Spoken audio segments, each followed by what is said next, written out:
Salam değerli izləyicilər, Azərbaycan-İran sərhədində silahlı atışma olub və rəsmi açıqlamanı diqqətinizə çatdırıram.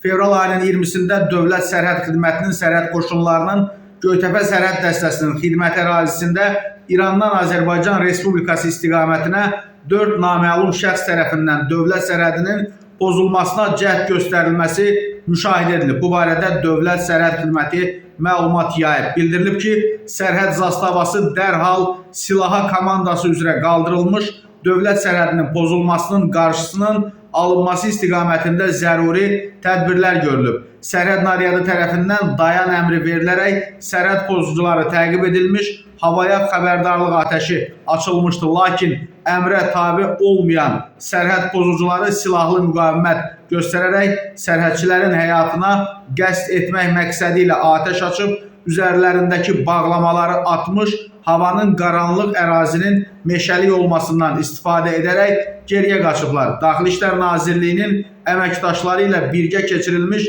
sərhəd axtarış və əməliyyat tədbirləri nəticəsində ərazidə sərhəd pozucularına məxsus 3 ədəd bağlamada ümumi çəkisi 33 kiloqram 900 qram narkotik vasitə və digər maddi sübutlar aşkar olunaraq götürülüb. Baş vermiş hadisə barədə müqabil tərəf sərhəd nümayəndəliyi xətti ilə məlumatlandırılıb. Fakt üzrə əməliyyat, istintaq və axtarış tədbirləri davam etdirilir.